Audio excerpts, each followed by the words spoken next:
Top Notch family, what is going on? So, in today's video, we are going to be doing a Houston Rockets offseason preview after getting limited to the Golden State Warriors in game 7, 89 to 103. Now, before we do start today's video, if you guys enjoy NBA content, we do upload every single day. So, I appreciate if you guys subscribe to the channel, turn on your post notifications, continue to keep liking, sharing, and all that good stuff.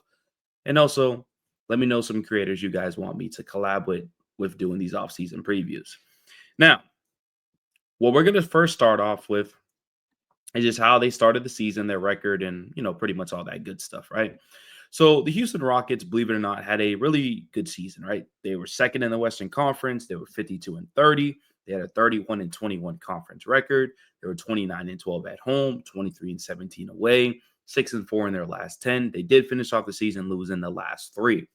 Now, they did get the worst matchup possible. They got the Golden State Warriors, and I called the Golden State Warriors winning the series. I mean, with Jimmy, they don't really lose like that. So Steph, Jimmy, and Dre, I just trust them a little bit more than the inexperienced Houston Rockets. Either way, Houston Rockets had a great season just because the season before, the Houston Rockets was 11th seed. They were 41 and 41. They were fighting with the Golden State Warriors to pretty much get the final playing spot, and they didn't get that. And then obviously they matched up with the Warriors this season, and they lost. Cool. Now, another thing that we need to discuss is this, which I'm showing the screen right here. So when we look at the postseason, how everything went. Now, before that, let's look at the regular season. So Jalen Green averaged 21 points a game. He was their leading scorer. Their second leading scorer was Fred VanVleet. Their third leading scorer was, Sengun was their second leading scorer. Fred VanVleet was their third. Thompson was their fourth. And then continue, as you see right here, right? Cool. Number one option, played 82 games. You go into the postseason, Jalen Green, where's Jalen Green? 14 points a game. And the only reason why it's 14 points a game is because he had one great game. But realistically, he was terrible the whole series. Literally the whole series. So the numbers look a little bit better, but he put up 8 points in the final game, 12, 11, 8, and 9. Those were his numbers in the postseason. So your leading scorer goes into the postseason and struggles dramatically, like terrible. And they still force 7 games. Kind of impressive, to be honest with you. But they need to move on from Jalen Green. So the first offseason move for the Houston Rockets is bring back the core. But Jalen Green needs to be traded. The only thing about it, it's going to be hard now because now the NBA sees it. That this was all national television. All the owners seen it. His value completely tanked. It's kind of like the same thing with Tyler Herro last year against Celtics, where he was just terrible. So he had no trade value. So then he had to build up his trade value during the regular season. Jalen Green played okay, solid, right, during the regular season. Cool. Probably his value was, around there. Then you go to the postseason, it tanks. So I'm not too sure what they can possibly get out of Jalen Green. Like, that's the big thing. Like, I just don't know what they possibly could get out of him. And they might have to stay with Jalen Green and hope that he can just transform into the player that they hope he could be.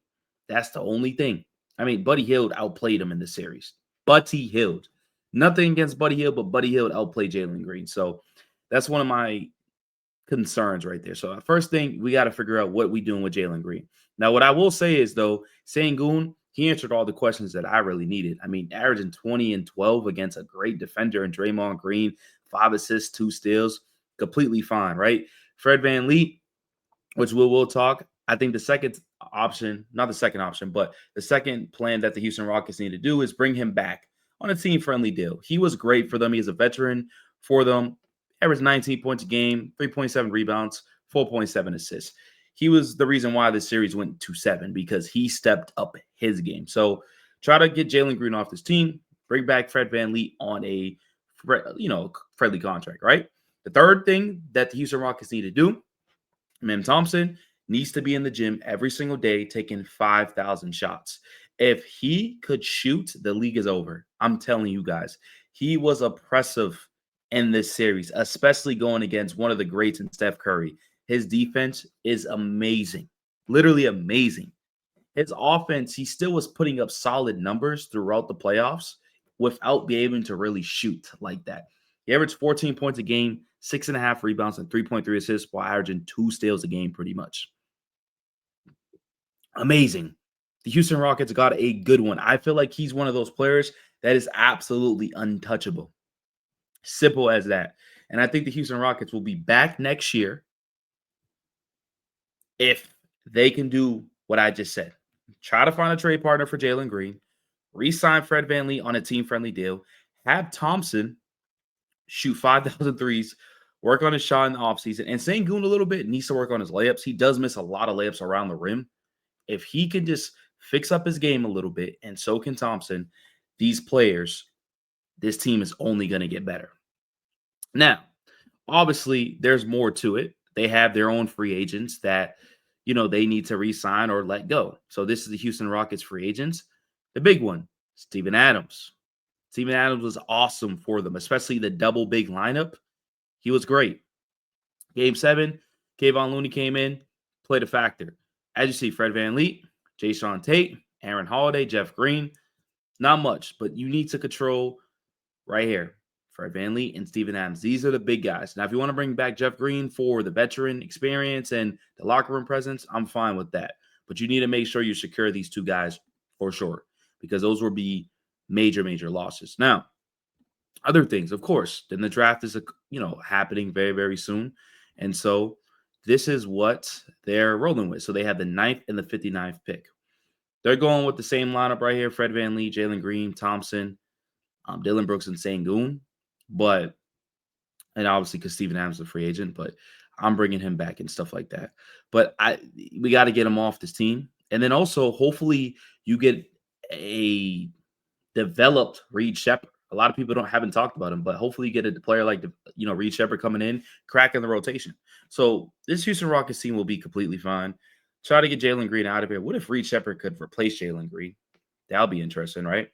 Get Jalen Green out of here. Bring back Fred VanVleet and Steven Adams on some deals, of course, right? Get Thompson a shooting coach. Get Sengun how to make layups properly around the rim a little bit better.